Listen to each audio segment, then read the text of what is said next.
sorry, Cassie. Trust me, Carrie. You can trust me. Trust me, Carrie. You can trust me. Trust me, Carrie. You can trust me.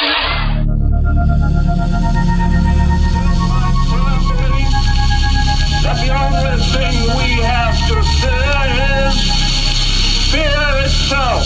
No. Be afraid. Be very afraid. There's nothing to fear except God. Whatever that means to you. Do I look like someone who cares what God thinks?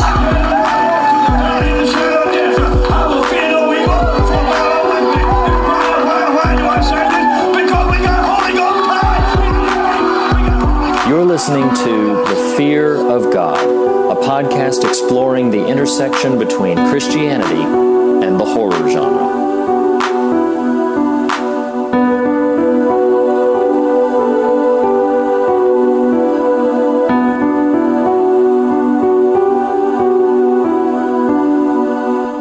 Hello, everybody. Welcome back to a brand new episode of The Fear of God.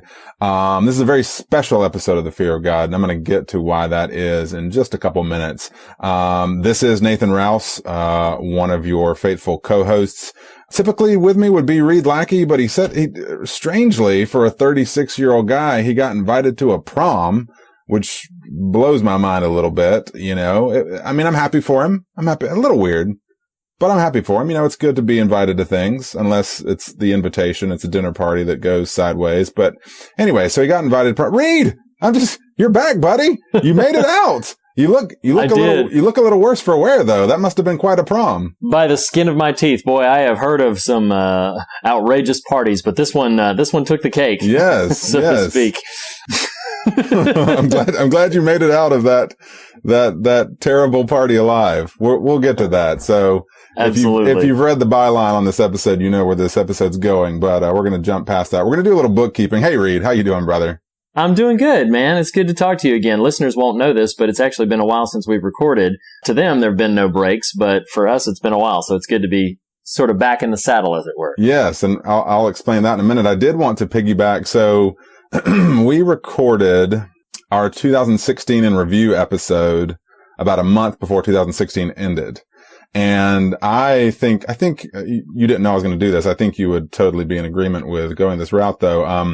In that episode, we referenced favorite celebrities, actors, storytellers who had passed in the year 2016, not knowing that with a few mere days remaining that we would lose a few more. And interestingly enough, on this episode, given our episode's subject matter, taken from us with just a few days remaining in 2016 was the now late, but always great Carrie Fisher. Was very sad to see that, man. Although I must admit, I was incredibly ignorant to the robustness of her career outside of the Star Wars world. I mean, I knew she'd written some stuff. I knew that, she'd been here and there. I know she was in an episode of 30 Rock. I watched that when it was on. So of course I was aware of her. But it was to my mild shame. I had a lot of ignorance as to just how impactful her work was beyond the Star Wars world. And certainly to give credit here to Debbie Reynolds, her mother, such a terribly tragic. We're starting on a really upbeat note right now. I know. Talking about these really sad passings. But it felt important even though it will be a month plus into 2017 when this airs, it felt important to make sure we hit on that one. Yeah. And it was really, really sad given, I think, the last sort of mention of the Star Wars world that we talked about, I hadn't yet seen Rogue One. It was actually as my wife and I were about to go into the screening of Rogue One that we were going to see that we heard the news of her having a heart attack. And so it was really, really sad. And then, of course, just like you mentioned, her mother passing just one day later, felt so bad for that family. And I can understand that would have been just a devastating season for both of them. They were both very, very beloved.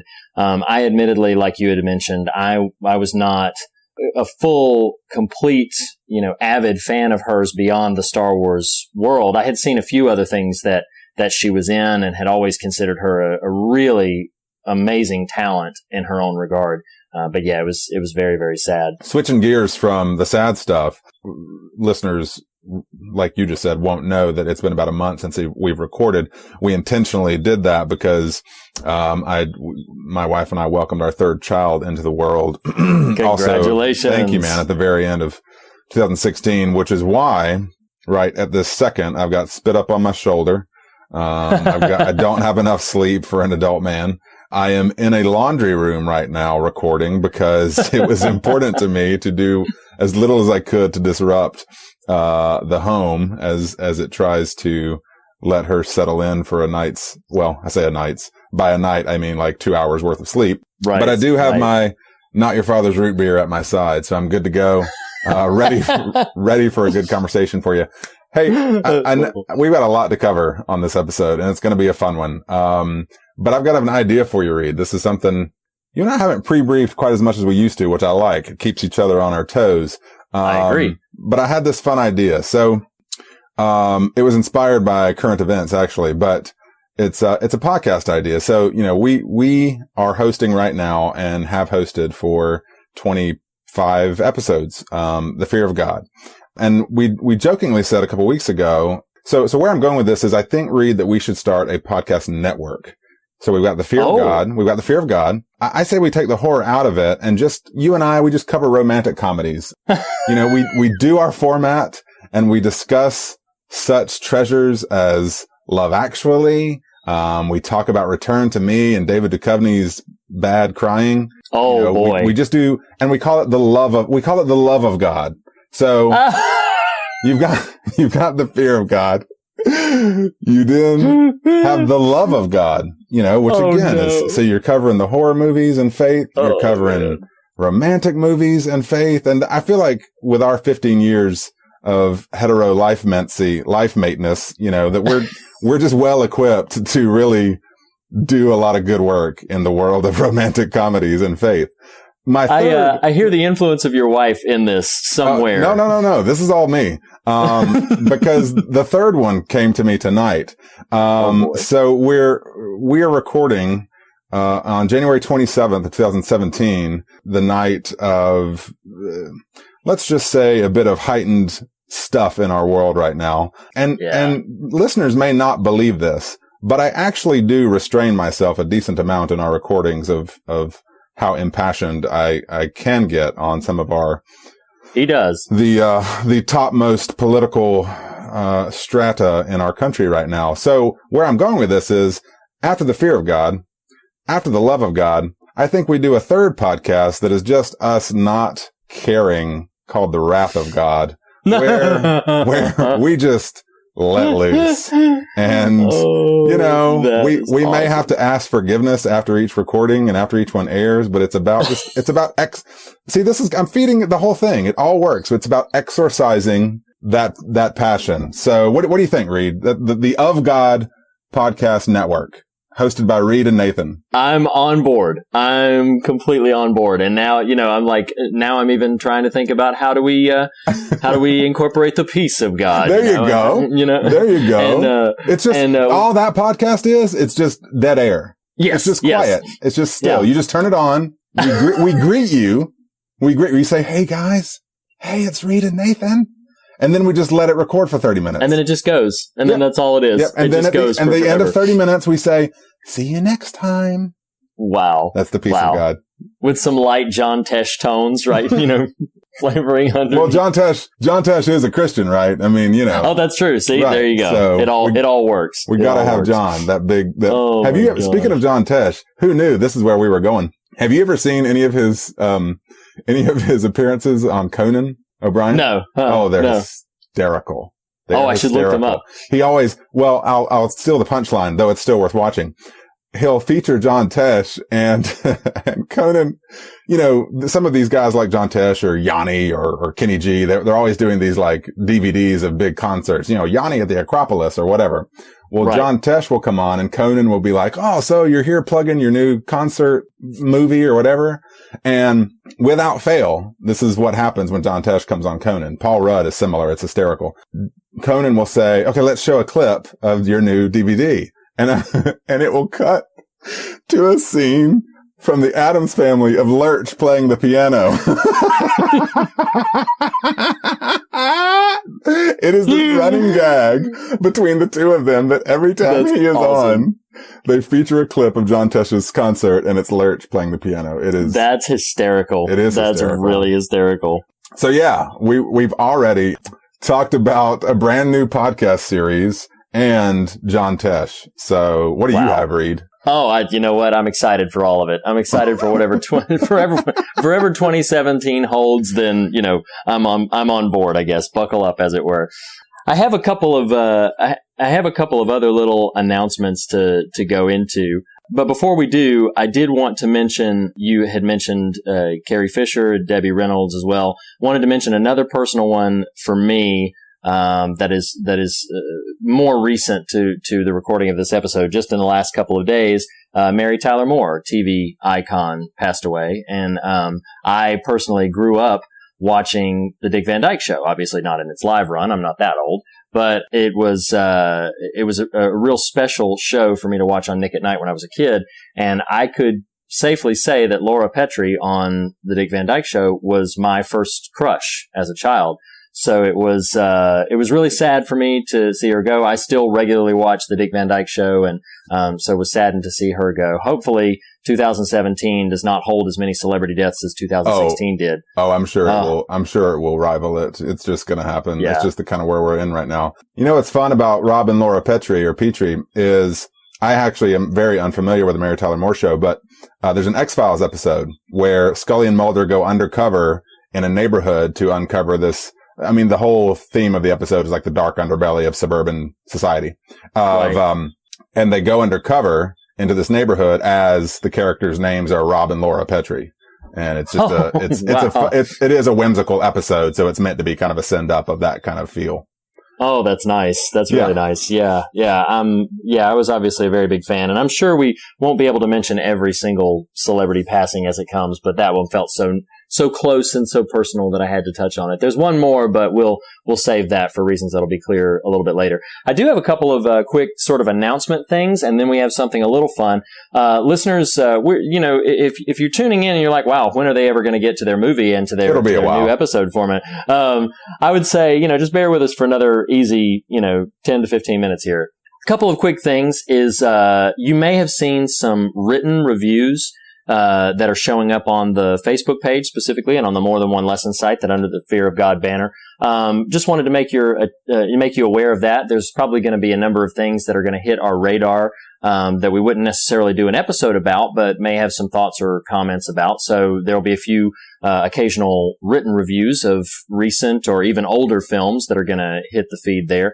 And also, for those of you Letterboxd social media fans, Fear of God actually now has an official Letterboxd page. We're going to link to it on the Facebook, and it won't necessarily feature like a diary of films we're watching or anything, but it'll be the occasional opportunity for us to toss up some best of lists or some listener voted lists, which brings me to something that I'm looking very forward to revealing to you guys. We asked you not that long ago, actually just a couple of weeks ago, to submit to us your favorite horror films of 2016. And so we are very, very glad to deliver to you right now. We're going to rattle off the list of the top 10 listener-voted favorite horror films of 2016. This list will also be on our Fear of God Letterboxd page. But we're just going to, as briefly as we can, just sort of rattle off this list because I thought it was a very exciting list. And listeners, you may find this interesting as well. So here it is. Nathan, are you ready to dive into this? I'm excited. So real quick before we get to them, have you seen all of these? I have seen all but one of them. Okay. What number? Yeah. What number? It's actually number 10. So I'm mentioning it in a second. Cool. Yeah. All right. Well, you go right ahead. All right. We don't want to leave them waiting. So number 10, listener voted favorite horror 2016. Number 10, we had a tie. It was a dead tie between two films, and those two films are Hush and Ouija Origin of Evil. Ouija Origin of Evil is the one on this list that I have not seen.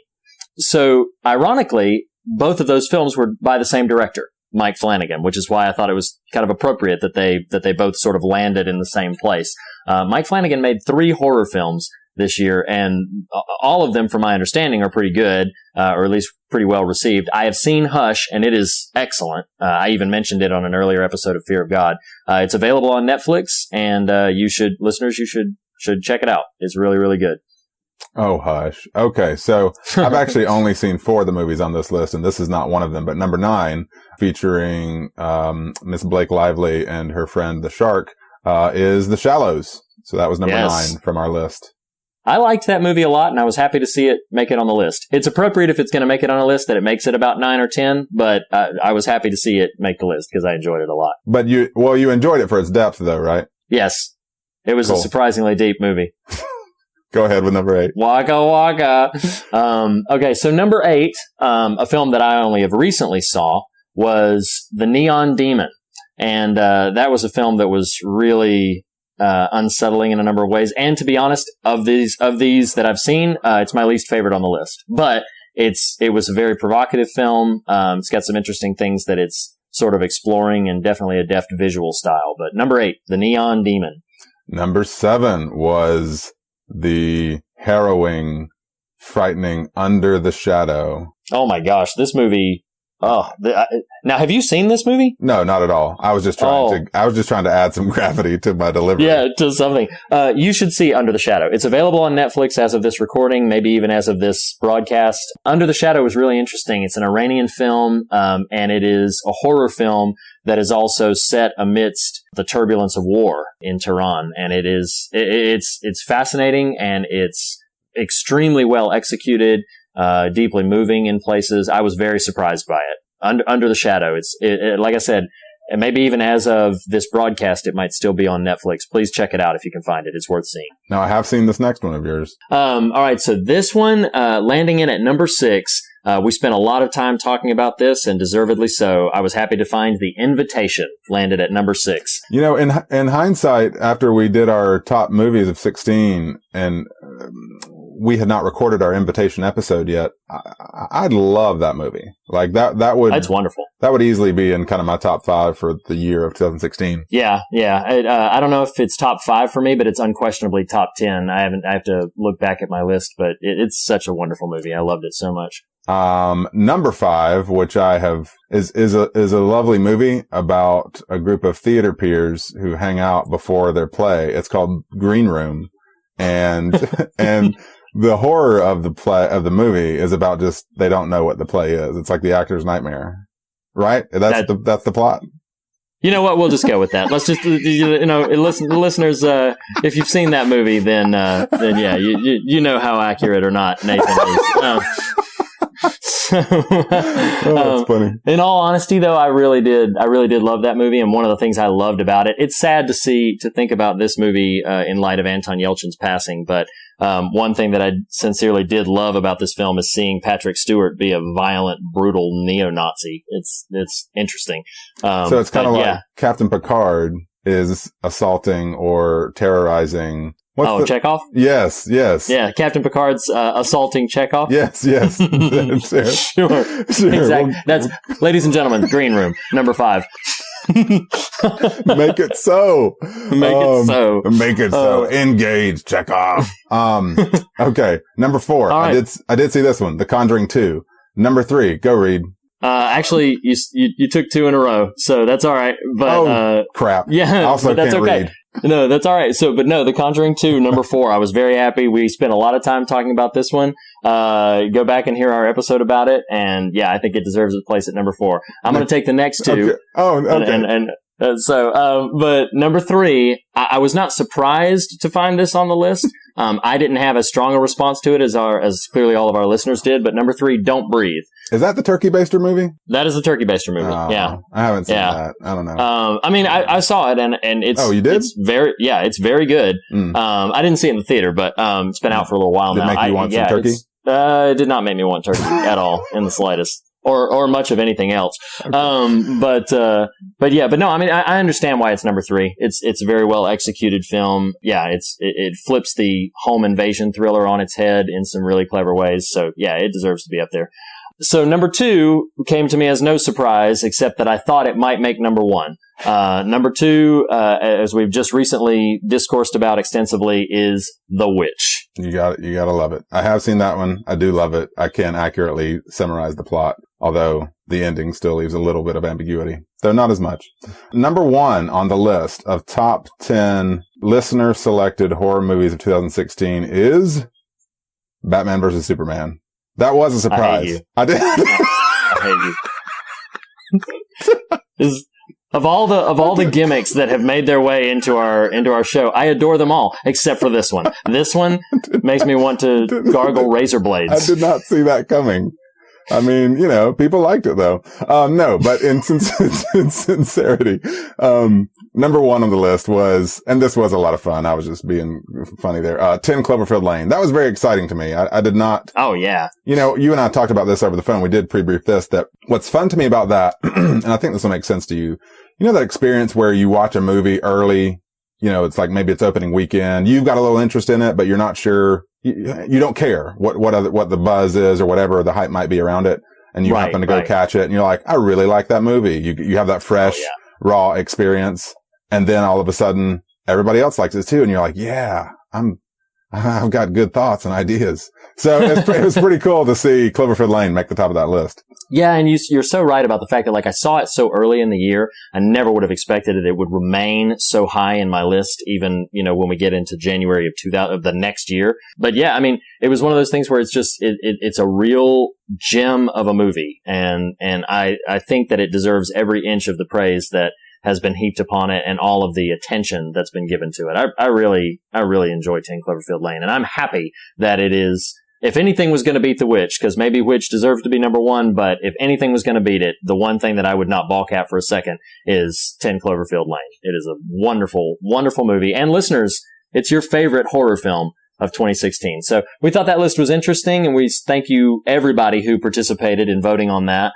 Again, that list is going to be available on the Fear of God Letterboxd page, which we'll have a link to. But we're not here to talk about all of those wonderful films. Yes. Wow. Okay. Well, that was a good podcast, Reed. See you next time. Bye. Bye. No, really. We're just now getting to the good stuff. So you may have noticed when you saw this in your feed, however it is you consume podcasts, that there's a unique title here. So when Reed and I were first discussing the Fear of God podcast, which clearly is going to have multiple spinoffs and have its own, shared universe of podcasts. One of the things that I thought would be fun is what is called, or what, as you can see, if you read the title of this, called the Quarterly King.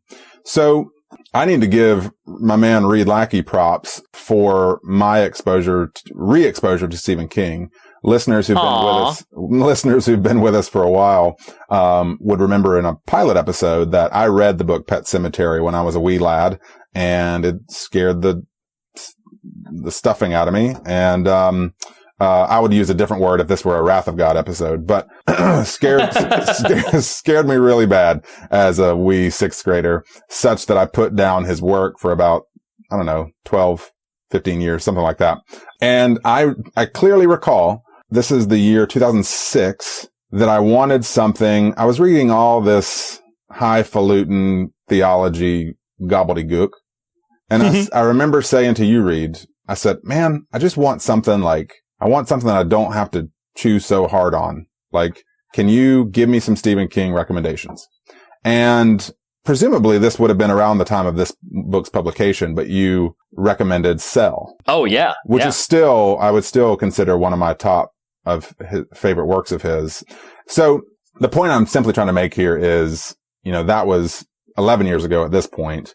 I've read pretty much everything that has been published current since then, and have gone back to much of his work prior to that. You are an avowed fan. It just felt appropriate that, and I'm going to let you cover your Stephen King ground too, but it just, in terms of explaining this episode, in comic book world, there's always a new number 1. You're looking at this episode title and you're like, what? It's a new number 1. Yay. That means it's a collector's edition. This episode is going to be more valuable than the others.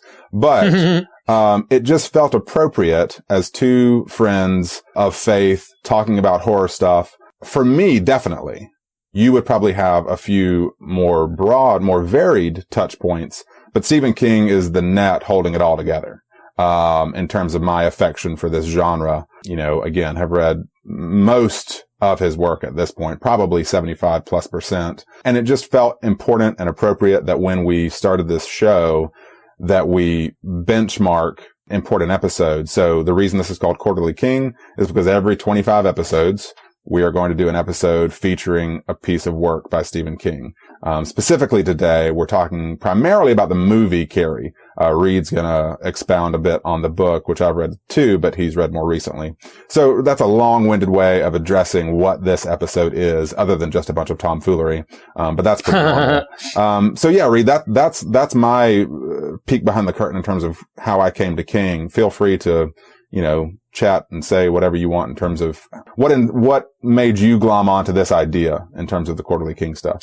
Well, I really wanted to, I think it's interesting because Stephen King, for me personally, and I think in the horror world, is pretty special. His name is so synonymous with the genre, and he has done so much in the last 40 years or so to expand the genre, to legitimize the genre. So many of our peers have grown up reading his material. He's just special to a great many of us who are horror fans. He is, literally, I'm not making a pun here. He is the king. Like, Elvis is the king of rock and roll, and Michael Jackson's the king of pop. And honestly, despite the legacy of his last name, Stephen King is the king of horror in terms of he has had just this abundance of brilliant stories, and so many of them have meant so much to me over so many years. I read my first one of his when I was in 6th grade, which is relatively late in the game. And the very first book, now I had seen several of his movies. Now pause there. You said that's relatively late in the game. That's late in the game for you who had watched for me Freddy Krueger in the womb, 6th grade Stephen King is not really late in the game for most people. But that is a good point. I digress. No, that is a very good point. But yeah, it feels later than it should for me to have only been acquainted with him when I was in 6th grade. But the first book that I read of his was a more kid-friendly book called The Eyes of the Dragon, which is loosely connected to the Dark Tower world. Fans of Stephen King are going to hear that. But then I enjoyed that book so much that I went on to read as much as I could. I have read every single major published work. There's plenty of short stories and hard to find materials that I, may have to give over my fan credentials because I haven't read everything. But every major published work of his I've read. So like Finders Keepers? Except for, that's what I was about to caveat. Except for the rest of the Hodges trilogy. That's the only gap in my I was just giving you a hard time because I knew I'd gifted you that. Yeah, you gifted me End of Watch, and so that is soon to be on my to be read list. I'm going to reread Mr. Mercedes, finish reading Finders Keepers, and then read End of Watch. So, but other than those, I've read everything, and I've read this book this story that we're covering today multiple times. Do this. We're going long. It's all good. We're all friends here. Sure. I want to do this too. Just 3. What are 3 favorite works? Okay. So I'll give you one that I consider to be objectively the best. I do think that in terms of what is his masterpiece, it's duking it out between 2. And I'm asking for your favorite. Oh, you're asking for my favorite. Okay. Yeah. Well, 3 of your favorites. I'm not asking you to critically assess the work. No problem. All right. So number 1 with a bullet is The Stand. I love The Stand. I have adored that story in any form, including the questionable quality 1990-something miniseries, but the book is sprawling and epic and beautiful and horrific and wonderful, and number 1 with a bullet for me is The Stand. You want me to give you my other 2, or do you want to go back and forth? We can go back and forth. This is fun because right. I'm gonna segue out of yours by just saying, "Hey, Lackey, can you dig your man?" Nice. I do have 3, and I've already mentioned one, not in this context, but I'll go ahead and say it. I actually really love Cell. Yeah. I'm sure the most ardent of King purists would not put it in the top 5, and I'm not necessarily suggesting that. We're just talking about favorite works. It was a re-entry point for me in a way that, bless his heart, sometimes King struggles with his endings. I actually love the ending of Cell because it is ambiguous. which is actually going to be relevant to another one of my favorites on this list. But I just really enjoy Cell. It plays itself. Now, I haven't seen the movie, which got abysmally received. So not even speaking to that. But the book, it plays itself as a zombie tale, then suddenly becomes telekinetic zombies, telepathic zombies, which, whatever, good for you. Good for you, Uncle Stevie. And then ends on this very kind of cliffhangery, open-ended, but hopeful note. So I really like Cell a lot. Yeah. Number 2 for me. So I'm going to stick with ones that are more personally resonant with me, because man, honestly, a Stephen King best of list may also depend on what I've read recently. Sure. But I think all time I responded so heavily to Desperation. That's a good word. Desperation is frightening, and it's dealing with some, might even be a soon quarterly king for us because of its faith themes that it's dealing with. But yeah, Desperation is a really heavy hitter for me. It was sort of nestled into this sort of B-list category for him, but I responded so strongly to it. I love Desperation. Well, giving each other credit where it's all due, you actually gifted me with that book. I don't know if you recall that. Oh. I couldn't remember which King I had given you. I know I've given you several King books over the years, but what's fun about Desperation, and spoiler alert for possible readers, is that book, more than almost any of his, the level of swerve that happens within about 30 pages. You think, oh, here's our characters, and then all of a sudden, oh, these are not our characters. These are clearly will not be our characters. Right. Number 2 for me, a little out of left field here, but in the collection, Everything's Eventual is a short story that this one and my number 1 will always make a best of list. Cell, it may revolve around others just depending on what I've read, like you said, but the short story is called All That You Love Will Pass Away. Oh God, I love that story. It's amazing. It is amazing. Yeah. It's kind of what he does well. It's, he loves the short form. He loves the short story as a form. He's very good at it. Short story as a form is much more of a question asking form than a question answering form. This one in particular, it's about a man in a hotel room contemplating suicide. And similar to Cell, the short story ends in a way that is open-ended. You don't know if he actually commits suicide, but it leaves it on a hopeful note in such a way that you're like, I think this guy might make it out. It's really beautiful, really powerful, and I love it a lot. Yeah, I love that one too. I'm gonna cheat because I wasn't considering individual short stories. So I'm gonna name the book that I was gonna name for my number 3. I was gonna give props to The Girl Who Loved Tom Gordon. Yeah, which is simple and short, and also deals with some faith themes, as it were. It has my favorite Stephen King quote, possibly my favorite quote ever by anyone, which is, God has a funny habit of waiting to show up until the bottom of the 9th inning, which I think is a powerful and profound quote and a really potent observation. Even for us non-sports fans. Oh, that's true. Exactly. But if I were to mention a short story, my favorite short story of Stephen King's, I believe is also collected in Everything's Eventual, but is The Man in the Black Suit, which is a wonderful sort of gothic tale. It's knee deep in ancient short story horror literature, and I love The Man in the Black Suit. And the 2 stories that I usually recommend to people to check out if they just want to read something short and get an idea of the kind of things he can do, I actually name All That You Love Can Be Carried Away and The Man in the Black Suit, because I love those 2 so much. For me, I think it would take a lot to unseat this book as a favorite, and it would probably never make a Quarterly King because it's part of a larger story, but hands down, I love Wizard and Glass from the Dark Tower series. I couldn't even precisely articulate why it is. It's him just sort of, hitting on all cylinders. Even though the Dark Tower is this sweeping epic, Wizard and Glass specifically is an isolated story. It's a background story, a flashback story of Roland Deschain's young life. It's got everything, life, death, char you trees. I love that book. I'm interested. I don't know.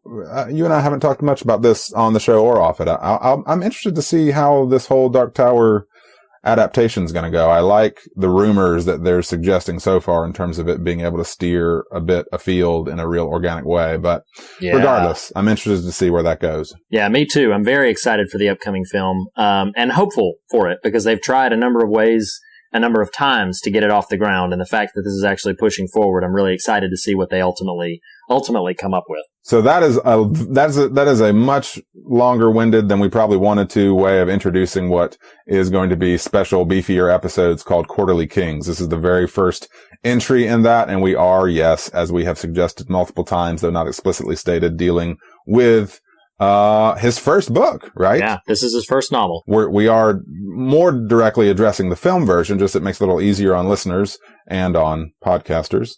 But we are dealing with Carrie today. I'll let you dive a bit heavier in. I know for me personally, I've seen the film in prep for this twice now and have read the book, but speak to your experience with this work. Sure. I can't remember exactly when I read this book, but I can remember really being surprised when I first read it at its formatting.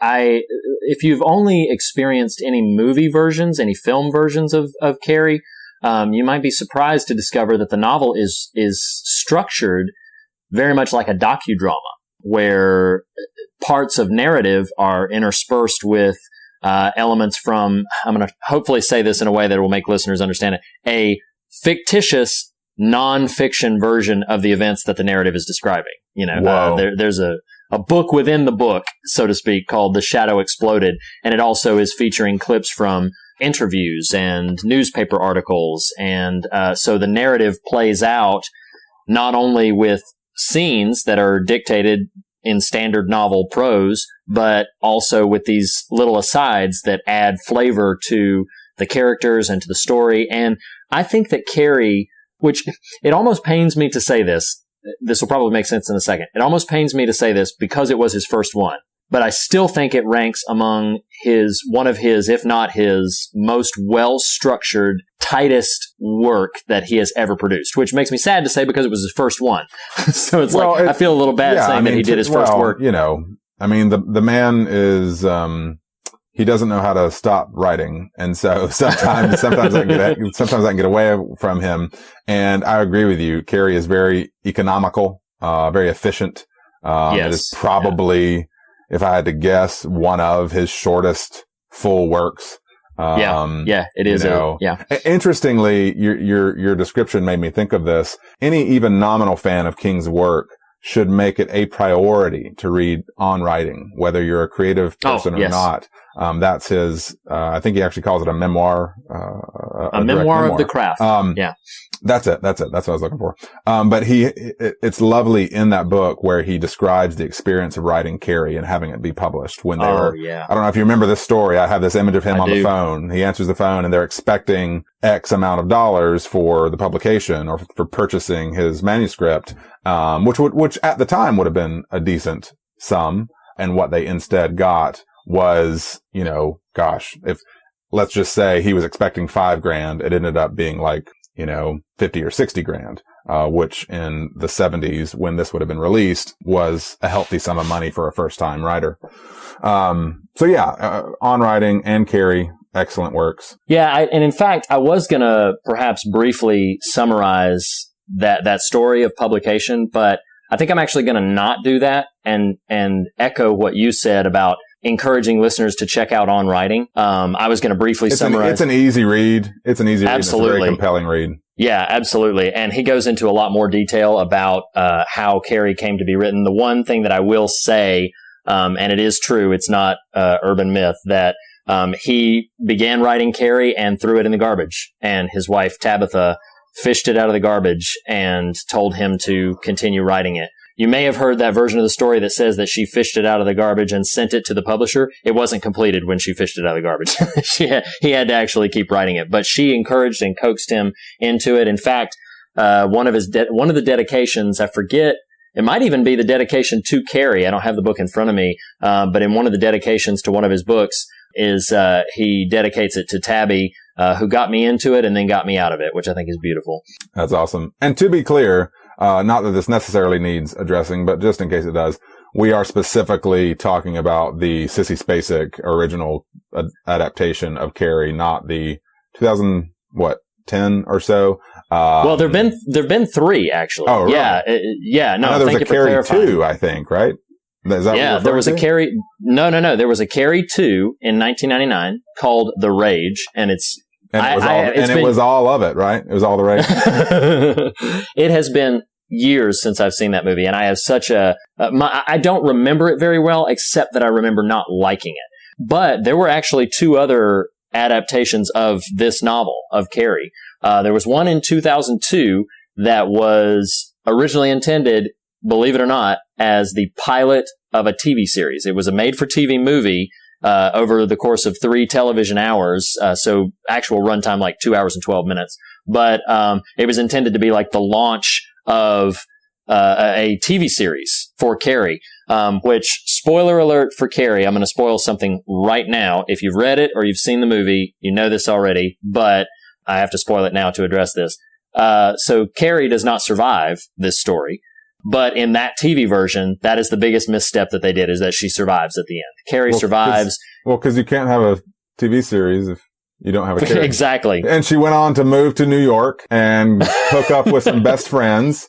And it became, instead of that, Sex and the City. Yes, exactly. Sex and the City, direct sequel to Carrie. You heard it here first. Featuring the same character. But then they made the other one in 2013, which I have seen, and I feel so. Fans for the last couple of years have been crying out for a director's cut of this film, because the director went in. I mentioned earlier that the book is structured kind of like a docudrama. Well, the director of the 2013 version, which his name escapes me at the moment, and I apologize for that. But that director set out to make, to incorporate things like social media live videos and documentary footage and everything. He set out to make something that was a bit more akin structurally to what the book was. But then, I don't know if it was studio edits or what it was, they trimmed something like 45 minutes from the movie, and what we get winds up being a much more straightforward narrative adaptation, which is essentially what the Sissy Spacek version already was. Right. So it felt kind of pointless to have done it, because what ultimately could have really done some interesting things and been a closer adaptation of the novel wound up being largely irrelevant, despite a decent performance by Julianne Moore and by Chloe Grace Moretz, who we talked about on Let Me In. But yeah, we are, in terms of the film, we're going to be, anything moving forward that we address is likely going to be either from the novel itself or from primarily the 1976 Brian De Palma directed film starring Sissy Spacek, which I love this because Carrie was successful as a novel anyway, but it was actually this film which helped promote Stephen King as a popular personality. Huh. In fact, in the original trailer for the movie, they misspell his name. They spell it Steven instead of Phen, which is a minor mishap, but he was so unknown at the time. And this film was popular, and the novel was popular. It wasn't like a number 1 bestseller, but it sold well and made money.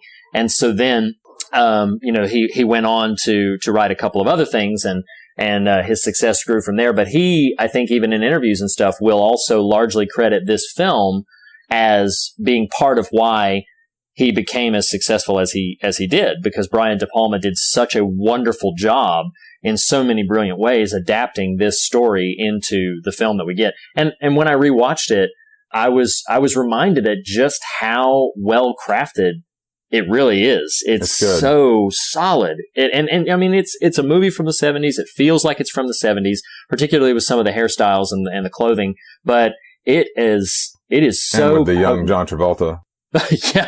Yeah. My wife is a very big fan of John Travolta because her favorite movie is Grease. And so I told her, I said, you do not want to see John Travolta in this movie because he's terrible. He's just like Danny Zuko, but if Danny Zuko was a horrible human being. Which let's be honest, Danny Zuko probably is a horrible human being. I mean, I won't tell her you said that. Right. I mean, let's be honest, we probably could go to the Carrie credits and it actually says Danny Zuko by Travolta's name. We just happen to catch a different slice of his high school career in That's Grease. Hilarious. Oh, man. He's just bitter in Carrie. Carrie's the sequel to Grease. I know Grease 2, exists, but Carrie just takes place. He he transferred from Rydell after Grease 1, and he's bitter, and he's just an angry young man. Wow. That was a fun little digression. Let's jump into this movie, Riri. Can we do that? Yeah. Let's do it. So if you've stuck with us this long, you are ardent fans, and we love you. We do. Thank you, Blake. Thank you, Matt. All right. So we're talking about Sissy Spacek's Carrie, and we're going to follow, believe it or not, after an hour, our normal format. So let's just talk about some bullet point kind of cursory likes, dislikes. Can I cuss and you just bleep it out when we I broadcast? will. Yeah. Go All right. right So ahead. what I wrote down during the locker room scene was, I have 3 daughters. Oh shit. That is what I wrote down in the locker room scene. Yeah. Because that actually doubles as one of my scary scenes. That entire scene. Everything about that scene scares the hell out of me as a father of many daughters. You know that feeling? This is just fun. I really loved watching this a second time. I'd seen it several years ago for a Halloween viewing. I love the experience of watching a movie you already like on just a sort of normal level, rewatching it. And especially for a purpose like this, where we're approaching this a little more critically than we might just a normal sort of viewing of something. And you just really dig in a lot more. You invest a lot more deeply into the characters, into the story. Absolutely. And this movie really did that for me a couple nights ago when I rewatched it. And that locker room scene is traumatizing. And I'm abandoning the jokey nature there. Like that is a horrific scene. Yeah, it really is. So that would be just one of my sort of off the top things. I loved the teacher character. I thought, what a great. Oh yeah, she's called Collins in this. She's Miss Desjardins in the novel. But I'm going to correct you there in a way that you would never know. I might be able to correct you. I believe the actual pronunciation there is Desjardins. The reason I say Desjardins is because I have heard the Sissy Spacek narrated audiobook, and she says Desjardins every single time. Well, she might be wrong, except for what's funny about that is I used to know some people, Desjardin. Mm-hmm. Yeah. That's their last name, and it's they are Desjardins. So somebody's wrong here, Sissy Spacek. Somebody's wrong. So yeah, we'll say that we'll ring the bell on her. The official. Let's dump some pig's blood on her. Oh. But yeah, regardless, that's a great. Regardless, character. She's a wonderful character. And well, I hate her. Now I hate her because I got her name wrong.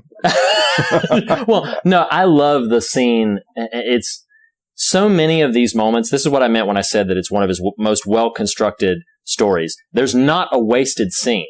And I'm sorry, I love Stephen King. He is my favorite writer. My favorite living writer and possibly my favorite writer ever, although Ray Bradbury gives him a long run for his money.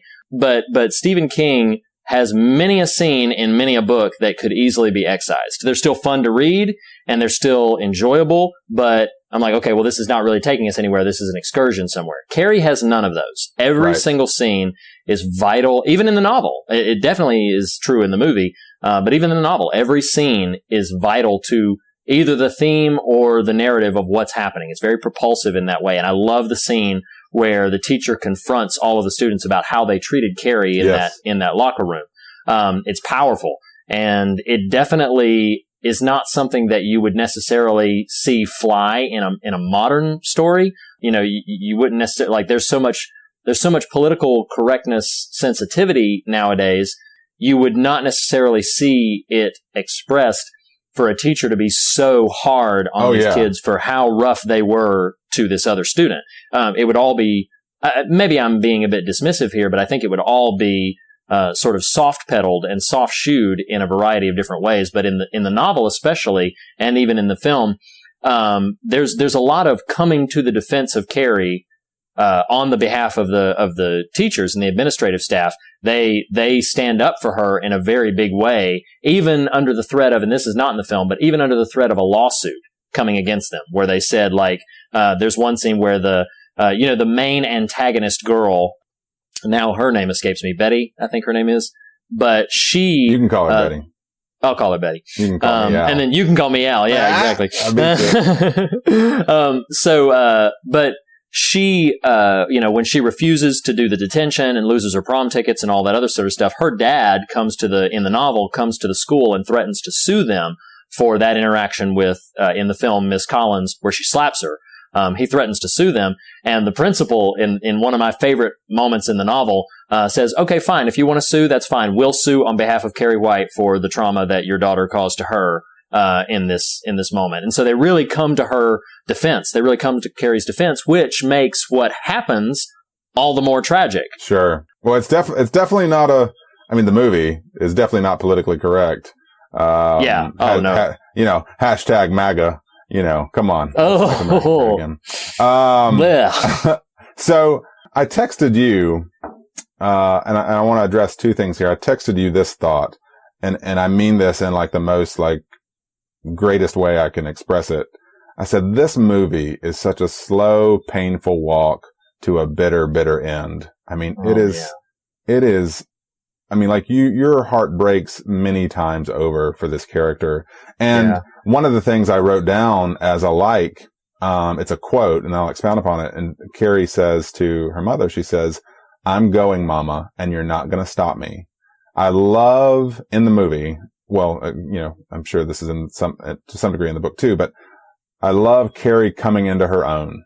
Like, it's really lovely to watch. And again, I hate even saying that because you know where this ends. And that's what I mean by the slow, painful walk here. But for those moments, it's this really lovely coming of age sequence, of this otherwise kind of homely young girl who is extremely secluded and isolated. But she's got, I thought this watching the movie, she's got pretty good social skills for someone they try to at least paint as this recluse. You know what I mean? Right. I mean, she's very interactive. She's not like an extrovert by any means. Sure. But so it's really lovely when she gets asked to the prom, she finally accepts and starts to actually accept that she's going and really enjoy that. It's really lovely to watch. Yeah. And you know what? The other thing that I would say to that is, and this struck me in the viewing of it, particularly in the film, she's kind, which is especially difficult given what we know her home life to be. Because if there's anything that you would qualify her home life as, at the bottom of the list would be kind. Her mother is not kind to her at all. In the movie, she throws her in that closet. In the book, she throws her in that closet at one point for 3 days in a row and doesn't feed or give her anything but a little bit of water.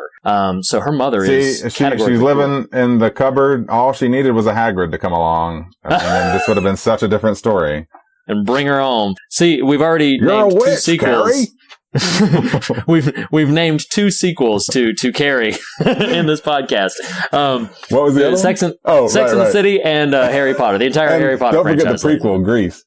Oh yeah, and the prequel, Grease. Shared universes everywhere. But I remember thinking, it's brilliant. It's absolutely brilliant on Stephen King's part. But Sissy Spacek brings such the right tone to this role. That she is just such a kind, sweet girl. She just suffers from having more power than she knows what to do with, and having literally no one in her life who will, who will help her with this. She has nobody to support her in the I need help navigating through life kind of conversation. And it's really tragic because she's so sweet. Well, I'm going to challenge that just a hair, because I actually found something I liked about this movie that differs from, or doesn't differ, but is complemented and contrasted by Like a Let Me In. I do think she's got someone in the form of Miss Collins or Miss Desjardins. At least in the film version, she seems to genuinely care for Carrie in a really lovely way. I'm not disagreeing with what you're saying that Carrie doesn't have or doesn't feel like she has someone she can trust, but I do think it's a lovely story where this adult is trying to get her to trust her. And I think to me, that's what makes it all the more tragic by the end. Yeah. Is this person really is trying to show love and compassion and care to her. It's just not quite getting through because of all the static. Do you have any other cursories? Yeah, I'm sorry. Go ahead. Why don't we, in lieu of maybe a cursory thing, let me just briefly take like a minute and a half to summarize the plot of this for people who have absolutely never seen this film and never read this book. Carrie is a teenage girl whose mother is I'm saying this accurately, not insultingly, whose mother is a Bible thumping lunatic, and is someone who absolutely just is an evil, wicked person in her own right.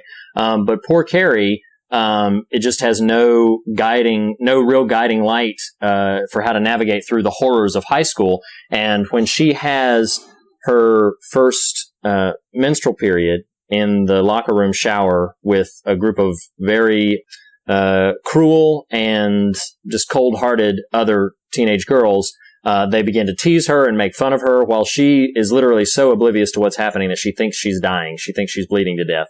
And they are cruel to her, and they insult her, and they throw things at her, and they're just very, very mean to her. That's some serious locker room talk going on there. Yeah, no kidding. But as a result of that, there's consequences. Some of those girls get their prom tickets revoked.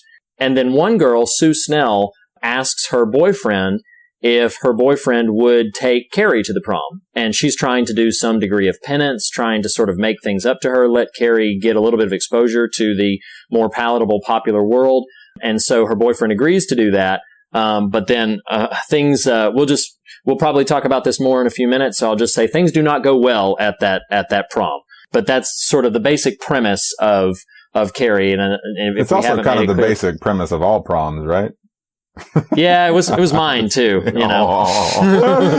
So Reed, tell us about your prom going experience. No, that is scarier even than anything that we're talking about. But I will, I didn't mention it, and if it's not clear to the audience, Carrie has the ability of telekinesis. She can make things move with her mind, and that is sort of an undertone through the bulk of the story, but comes to horrific fruition at the prom. Which I'm sure we'll talk about in a moment. Before we should kind of segue out of this area, you glanced off something that I wrote down here, talking about what occurs to her in terms of getting her first period in the locker room, which is so, what's interesting about the way that's portrayed in the movie is you almost don't know how to handle her. She's so right over the top in terms of her response. And then you understand once she's at home and you realize this is the first time this has happened and she was never told about this. And what I wrote down is, how heartbreaking it is when she says to her mom, she says, "Why didn't you tell me?" My goodness. Again, that's starting to walk up to some themes there, but, just a really powerful scene. Did you have any, I jokingly, though sincerely mentioned the locker room being a scary scene for me earlier. The only other thing I would say that is, I'd seen the movie before, and read the book, so nothing truly scary, but, the hand out of the ground at the end makes me jump every dang time. Oh, yes. Yeah. And every audience ever. In fact, it's not, obviously a scene like that is not in the novel, but Stephen King said after having seen the film, that's pure Brian De Palma. And Stephen King said after having seen the film that he wishes that was how his novel ended because it was so brilliant. That's cool. of an ending. And it really is. It's such a powerful final note to end on. And you know what? It's something that's kind of haunting too. I don't know that I would necessarily call this film scary, but it is wall to wall horrific. And I'm making the distinction there that this is not the kind of thing that I walk away from jittery or having nightmares about. It's the kind of thing where I leave and my stomach is so taut with grief and horror at what people can do to one another, and at how certain tragedies play themselves out, and how many ways they could have been avoided. And looking at, and again, this is dancing right up to the edge of theme, but that's something that, this story illustrates so well, is how many points along the way, a tragedy that cost many people their lives could have been completely and utterly avoided. Right. By things at Carrie's home, by things in Carrie's teachers, by things in Carrie's friends. Like, so many things could have been avoided at every step of the way. And so when you see how everything plays out, it simultaneously feels inevitable, but at the same time just makes mine break with how many times it could have been danced aside. And this did not have to happen. These people did not have to die. And this poor girl did not have to have literally every moment of her life, save for a few minutes before everything hits the fan, be so fraught with distress and upset and tension. And it's a heartbreaking, absolutely heartbreaking story for me. And it is horrific. It is indeed horrific, but it is in such a tragic way that I just walked away. My wife at one point when I was rewatching it, she walked out and she said, "Man, honey, your face." And I said, it gets me every single time. It gets me because I know what's coming. Right. And I'm powerless to stop it, but you see all the different threads along the way where it could be stopped. And it's devastating. Are you ready to dive into theme? Because I've got something to say about exactly what you're saying. Yeah. Let's go ahead and do it. That way we don't turn this into a 2-hour podcast. But hey, Quarterly King, Quarterly King, Quarterly King, everybody. It's oversized episode. It's once a quarter. So yeah, right. Supersized. It's a new number one. You got a double size issue here. $4.99, everybody. In the interest of time, I'll whittle these down. I've got two pretty big themes that I'd like to address. One that feeds right out of what you were saying.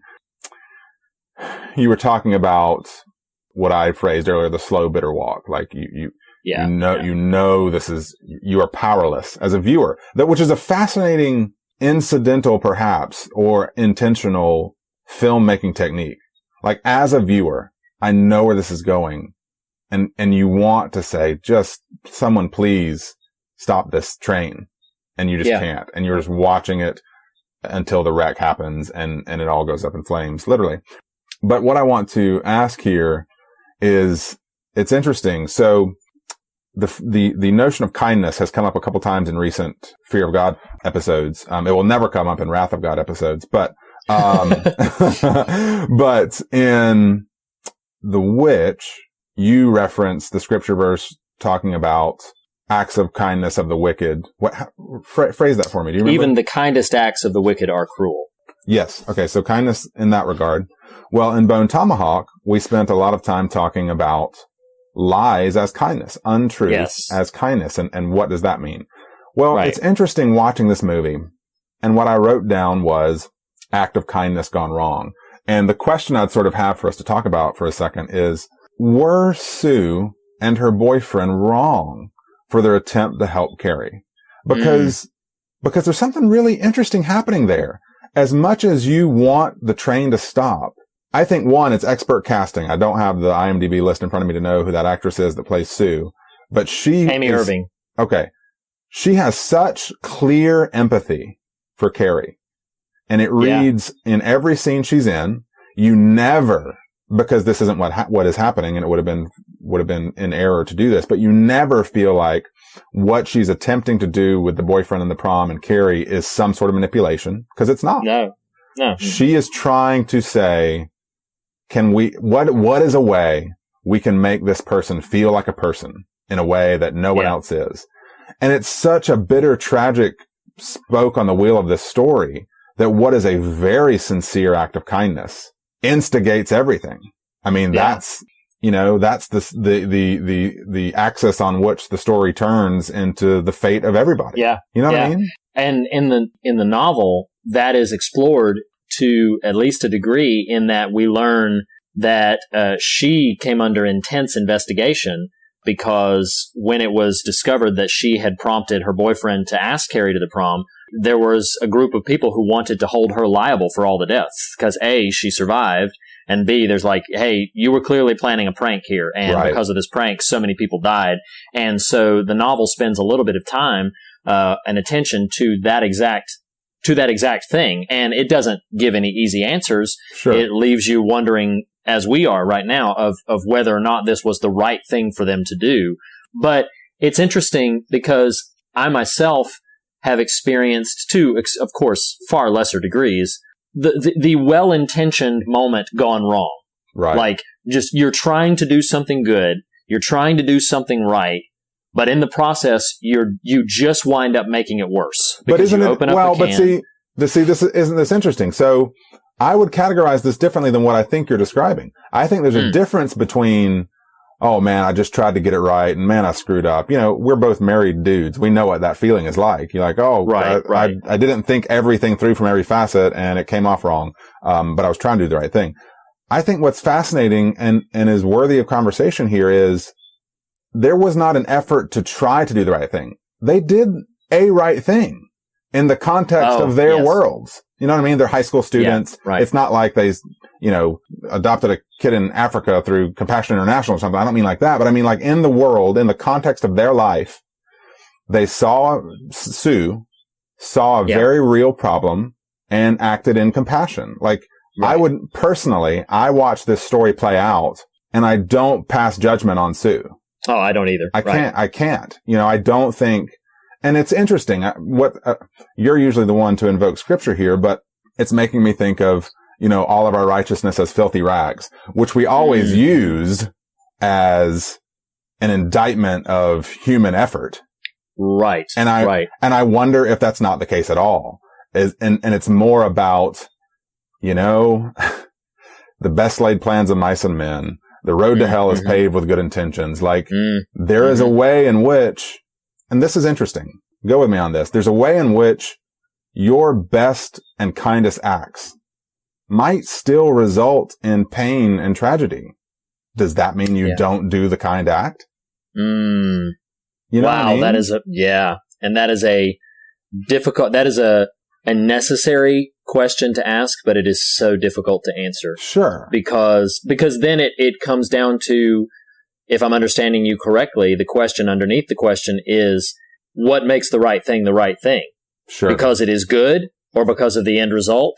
And that's a sticky thing, What makes it right? Is it right because it's just? Is it right because it's good intentioned? Is it right because it's, it ended well? And that is something that we all have to a degree, wrestle with. And we all have to come to terms sometimes with the fact that, and I think what is vital to understand is that we are only in control of what we do.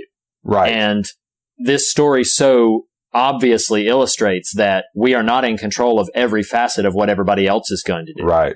And because we're not in control of what everybody else is going to do, for listeners who do not know the horror of the prom, Tommy, who is Carrie's date to the prom, he and she are elected king and queen of the prom. And as they're standing up on the stage, the girl who earlier... It was, and for the record, just so we're clear, it was a rigged election. It actually was a rigged election. Yeah, it actually was. They had taken the real ballots away and filtered them in to make sure that Carrie and Tommy were going to be on the stage. So when they're up on the stage, the girl who was scorned and lost her prom privileges and was slapped by, the teacher, and that we referenced earlier, she has positioned a bucket of pig's blood directly above the stage. And when... Very famous scene. Yeah. And when Carrie is, in fact, ironically, I guess I shouldn't worry too much about spoilers because in every copy of the DVD I see, you don't, on the cover image is Carrie soaked in blood. With flames on the behind cover her. image of everything. What? Right. With flames behind her. Yeah, with flames behind her. Yeah. So they've positioned a bucket of pig's blood above the stage. They drop it on her. And when they drop it on her, at first the audience there is horrified and startled, but then they begin to laugh and Carrie unleashes hell. Quite literally hell on every single person. They're all going to laugh at you. They're all going to laugh at you. And I have a theme to connect to with that exact statement in a second. But to get back to what I think is fascinating and important about what you're identifying is I think ultimately that what Sue did in this moment, and I should be clear, I do not indict her for what happens. In the novel, in the movie, anything, I do not indict her as responsible for what happens. But I do think that in some degree, she is trying to show Carrie some kindness. But I think to a large, possibly even larger degree, she is trying to appease her conscience for knowing that she treated this girl poorly. And I can see that. And so while that does not make me indict her for what happens, I think it is an important distinction between what we're asking about what is the right thing to do. And there is always this sort of conversation about, are benevolent acts done for self-promotion? Are they still benevolent acts? Are they still good? Are they like, if you do something to either appease your own conscience or promote yourself, are you still doing a good thing? And it's a complicated question.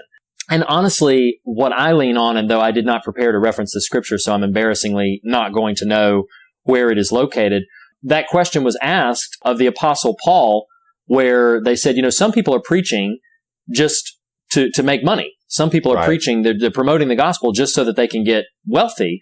And Paul's opinion, which, there's all that nuance about how you feel about what's in the scripture, Paul's writings and all of these other things. But Paul writes in that, he said, it doesn't matter why they're doing it. They're promoting the gospel. So the gospel's being preached. And so that's a perspective that you could come to and say, well, good things are good things, even if they don't turn out good. That you do good things, and those will ultimately, like, your good intentions somehow win out over bad results. Sure. I don't know that I necessarily agree with that entirely. I don't know that I necessarily always will sit in the camp of, well, you meant well. I think that... Well, but... I'm sorry, go ahead. I was just going to say that I think that it's important for us to be discerning about the circumstances at hand. And I definitely think there are... I'll say it this way as to kind of wrap up the conversation. She was not wrong. I don't think she was doing the wrong thing to show kindness to Carrie. I think there were other ways she could have shown kindness to Carrie. Number one could have just been being a friend to her in the day-to-day basis. Sure. Reaching out to her in other ways. I think she was trying to make this grand gesture by having her boyfriend Tommy invite her to the prom. Yeah, no doubt. No doubt it's a slightly odd course of action. Sure. But, just one little caveat to what you were saying too. I think I don't disagree with your assessment that, absolving guilt, but I also think there's a difference between pure absolution of guilt and attempt to make amends, Right. Yeah. And any therapist worth their salt would meet with Sue Snell, who's going to be in therapy for the next 4 decades. Yes. If worse things don't happen in the interim. But would say to her, John Travolta pulled the string, this other chick pulled the string. Like she will feel responsible, but she in fact was not responsible for the actual act that initiated all this terrible tragedy. Regardless, I do think that's an interesting, that's an interesting conversation, just the nature of acts of kindness, because I think there's a real way, and maybe I take this for myself and apply it and figure out how to apply it in life, but that sort of, all of our righteous acts as filthy rags. Filthy rags. Yeah. I don't think the Lord would want us to view that as, well, thus you should just not do righteous acts, Right. I think there's an important distinction that should be made there. I've got one more theme, but I want you seem to be having one on deck. Yeah. I'll mention, because we haven't dealt a lot with it right now. We just called her a Bible thumping lunatic. But the mother is pivotal to understanding what's happening in this story. Because the mother suffers from a psychotic belief, and I'm calling it that. It is a mental illness, as presented in this mother. It would be a mistake, I think, and some people might disagree with me, but it would be a mistake, I think, to categorize what happens with Margaret White as simply religion gone bad. Margaret White suffers mental illness. She does not have a grip on reality in terms of how you treat people, how you engage with people. Every Bible passage that she quotes is incorrect. None of what she says in the film is in the Bible, but she's quoting it as if it is scripture. And she has pervaded Carrie's life with this wrathful, haunting kind of God figure. And so Carrie has absolutely no context in which to understand a loving and caring and redeeming God. She doesn't have any of that in her heart or in her mind. But one of the things that you cited earlier, the line, "They're all going to laugh at you," what I find truly brilliant about King's work in general. King knows what frightens us, whether he was gifted, with this instinctively, or he has just learned it through observing people.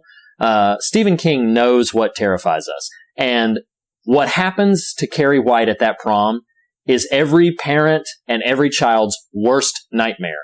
And I wrote this down. I said that it's their worst nightmare come to life, that mom or dad were right to be afraid. Sure. And it's one of those things where Carrie, is kind of bucking against her mother to come into her own. It's not all sin. You got to give people some understanding, Mama. I'm going, Mama. But then, good Lord, her mom was right.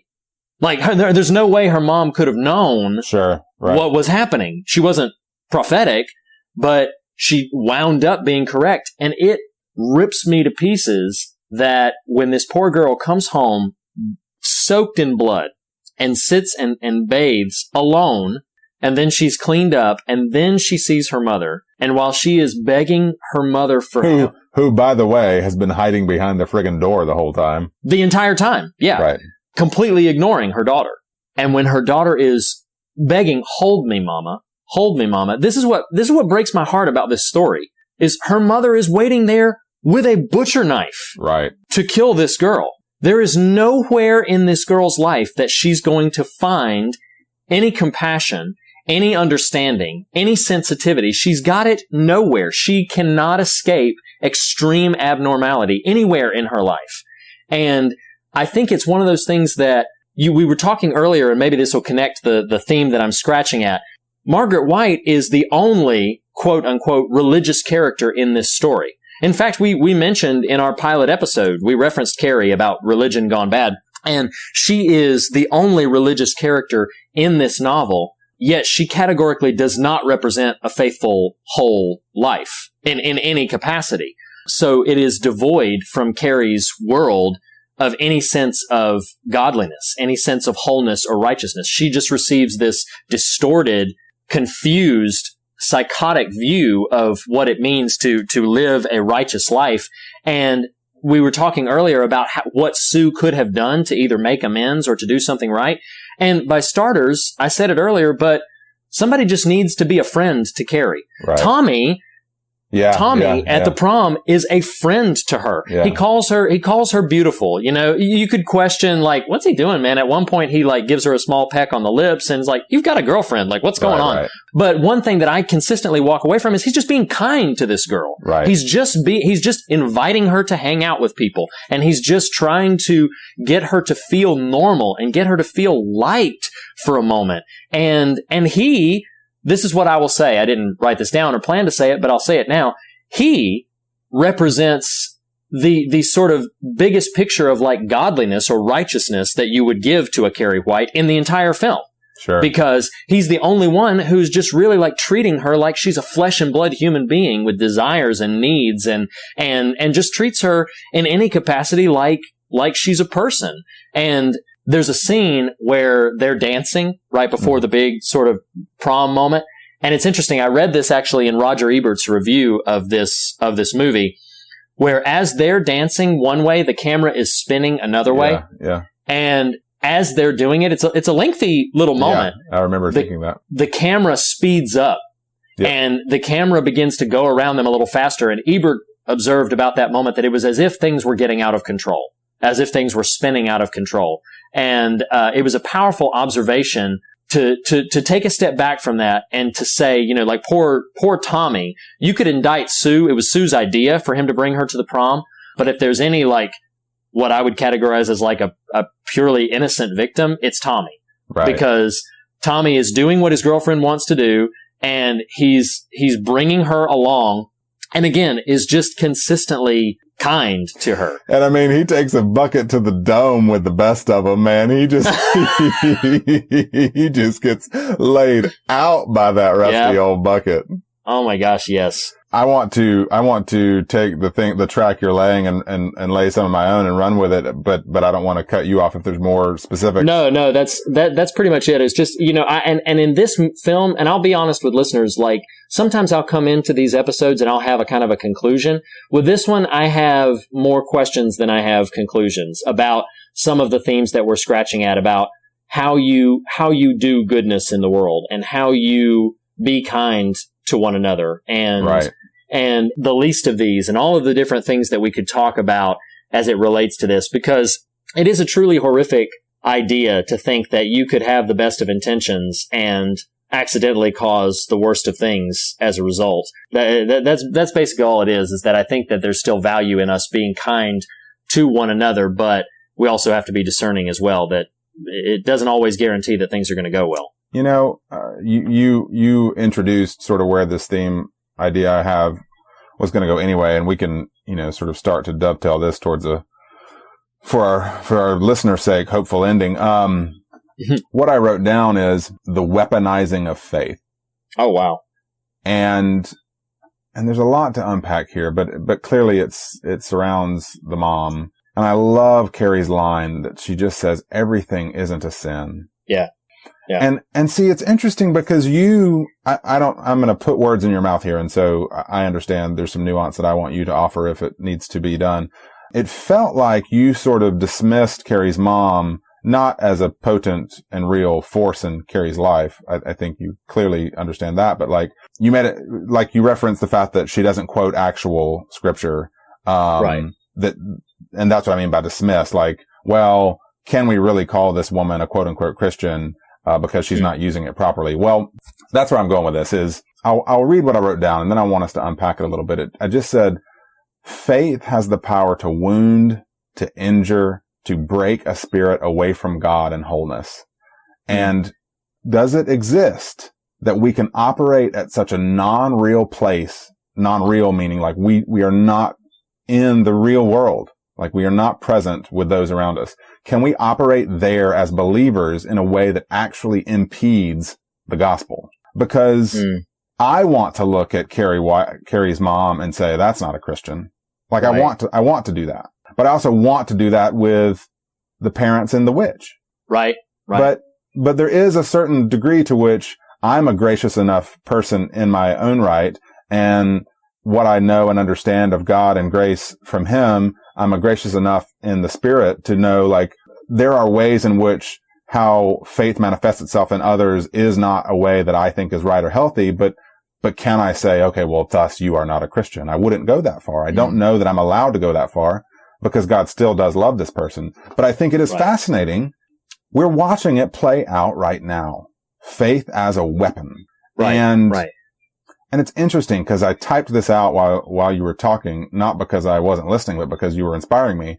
And I was thinking about the scripture of the word as a double-edged sword. And where I want to go with this is interesting. Like the filthy rags scripture, the double-edged sword scripture often, correct me if I'm wrong, often get employed as aggressive texts, as offensive texts. The word is a double-edged sword, able to pierce bone and marrow and cut through this and that. And like we often paradigm that as, oh, you use the scripture to slice through the untruth of the world. Right. Whereas can it be possible that, let's think about the fact of Paul's imagery of a sword. Okay. Well, a sharp thing. Okay. A thing to be handled with care. And a thing with which to be delicate. Because we often think of, how do I put this? We often think of faith itself as a good thing, and we get to either be good people with the good thing, or we're bad people with the good thing, and thus the bad and the good kind of neuter each other. Whereas I'm suggesting the possibility, sometimes faith can be a bad thing. Does that make sense? Like, what you're articulating, I would agree with. I don't mean to equivocally state I think faith can be a bad thing. What I am saying is if the word is a double-edged sword, you don't just give a sword to anybody, right? Right. Oh yeah. And let's not forget, let's not forget that, and some listeners who have deep and rich theological understanding might balk at what I'm about to say, but let's not forget that the people who crucified Jesus and felt that they were doing the right thing by slaughtering this, apostate, those people had tremendous faith that they were doing the right thing. They had faith in their own understanding of the scriptures. They had faith in their own recognition of what was happening in the world around them and with this person.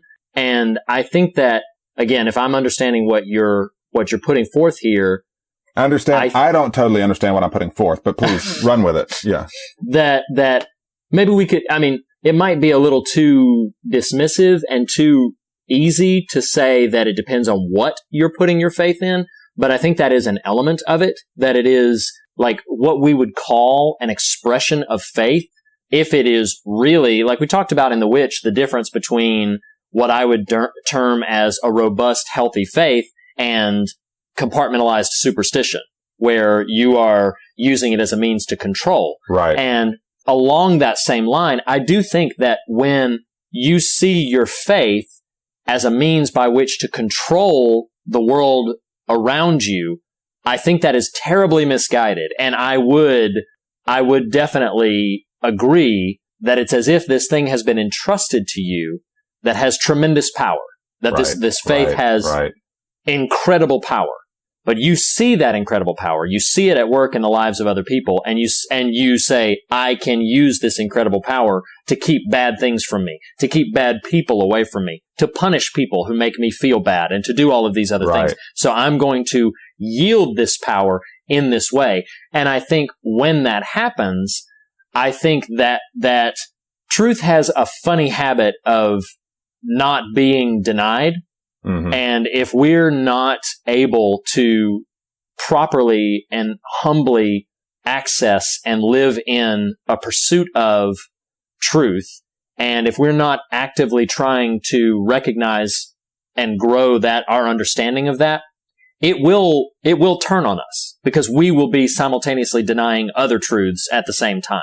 We will be denying our own fragility. We will be denying our own, sometimes just the simple fact of somebody being stubborn enough to never admit that they're wrong, to never admit that it's even possible that they could be wrong.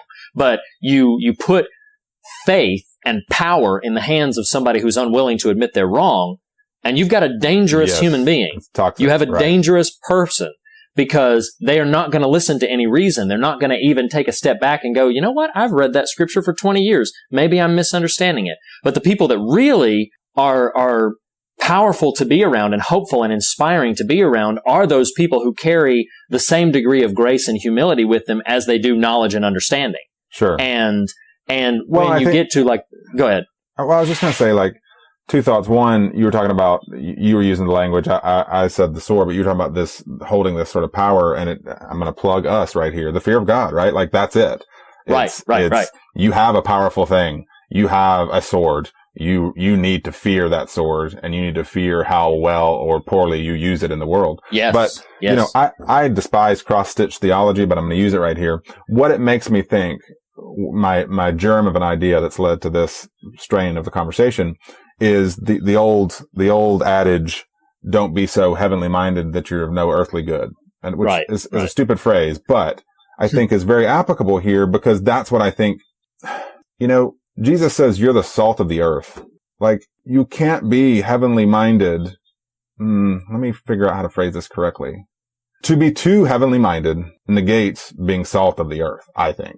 Those two things, here are the nuance I'm trying to impose there. But the point I'm trying to make is Sure, I understand. There are people. Carrie White's mother is a fictional character, yes. But everyone who probably watches this movie will resonate and think about some real person that they've known or are aware of, right? Yes, it was like this. Yes. These people who you are not present in a way, you're defeating faith. You're drowning faith, because real faith would say compassion. Real faith, I think, call me crazy, but real faith would say kindness. Real faith would say, this is your daughter who, holy cow, is just needing you, is not needing to be berated, is not needing to be locked away. It is the witch parents all over. When you fear everything, you have faith in nothing. Right. She has something, but it's psychosis, like you said. It's neurosis. Yeah. It's pathology. It's previous abuse manifest as faith, quote unquote. Right. Anyway, that's my thing. and possibly as a final note, I'll mention one thing that I think will loosely connect the thread that we're scratching at right here. And I'll go ahead and say it. We don't say it every episode, but this show is about, if listeners are listening to this and they're saying wow, Reed and Nathan can't seem to come to a conclusion on this. We are interested in structure this show by exploring and not explaining. I'm not necessarily unhappy if we walk away and don't come to a conclusion, because we're exploring these ideas. These ideas are bigger than us by their nature. But one thing that it did in this specific rereading and rewatching of the film, it was the first time that I had ever connected this story, probably because I knew we were going to be talking about it in sort of a lens of Christianity. But it made me think of Samson. And listeners who don't necessarily recall the particulars of Samson, Samson's own pride brought him down, but that's not the part that I'm scratching at. After he ultimately is wooed by Delilah, loses his strength, he is mocked, ridiculed, and abused by the Philistines, and they parade him out blind and broken, and they parade him out as an object of ridicule and as an object of scorn. And in the story, in the book of Judges, while they have paraded him out as an object of scorn and ridicule, that is the moment that he asks God for one more act of strength and pulls the pillars down and pulls the temple down on their head. And every single one of them that were mocking and ridiculing him were destroyed on that day.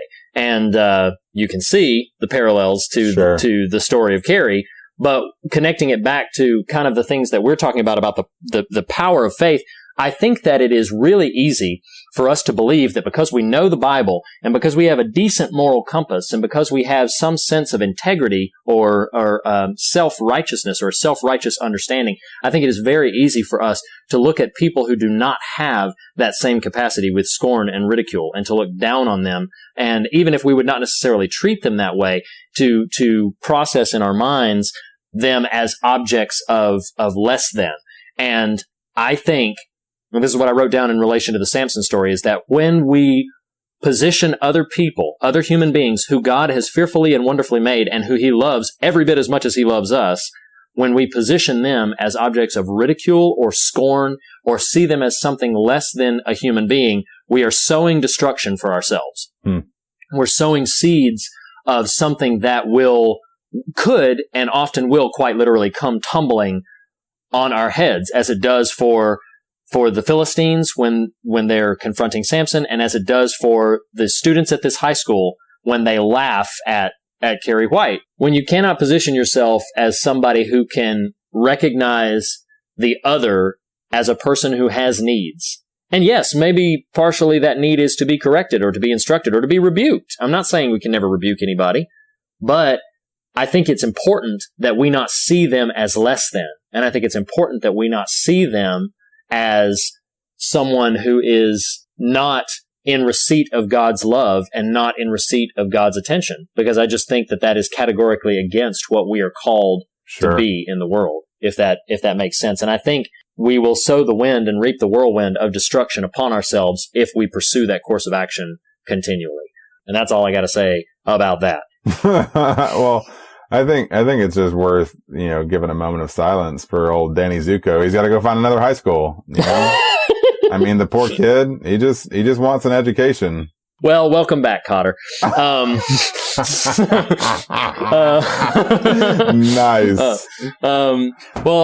We hope that you've enjoyed this oversized number one if you've edition. Made it this far. Yeah, which we hope you have. We're going to be doing, as Nathan said, about every 25 episodes or so, we're going to be focusing in on a work of one of our beloved authors, Stephen King, and unpacking it in an oversized episode kind of way. So, but as we always say, the fear of God is the beginning of wisdom, but it is not the end of the conversation.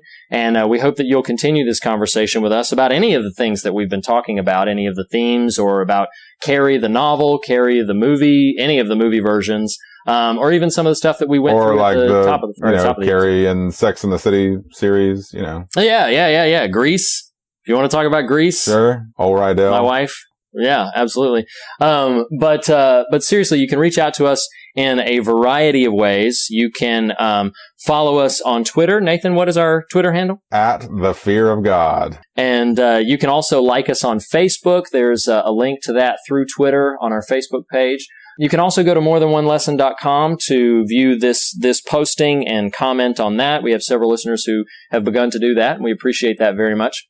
You can also email us, fearofgodpodcast@gmail.com. That's all one word, fearofgodpodcast@gmail.com. You can follow me on Twitter @ReedLackey. And Nathan, where can they find you on Twitter besides the Fear of God? @TheNathanRouse. There it is. If you want to, especially if you really want to get some good preaching over the past few days, just go ahead and follow @the Nathan Rouse. In my opinion. Wow! I can't tell if you're being sarcastic or not, but I think I appreciate it. I'm not being sarcastic at all. So we hope that you have enjoyed this episode, sincerely. Next week, we usually tell you to check social media to see what we're talking about next week, but I'm going to briefly tell you right now because we didn't mention this at the top of the show with intention. Sadly, on January 12th, we lost somebody that was very special to me, the writer William Peter Blatty, who wrote The Exorcist, the original novel, and the Academy Award-winning screenplay.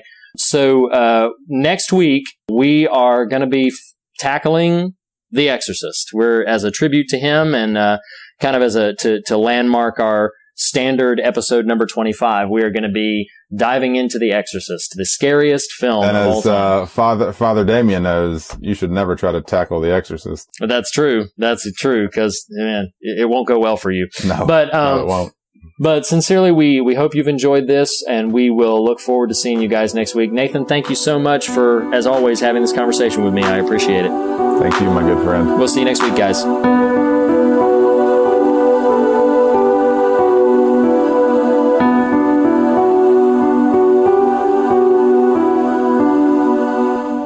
And so the story grew a little bit, and I said to Tabby when she fished it out, this is longer than the word requirements of any of the men's magazines that I was selling to.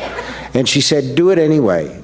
She was good that way. She's a lot braver than I was, and so I did it, and it sold as a novel. It's a skinny little thing, but it it made me what I am today.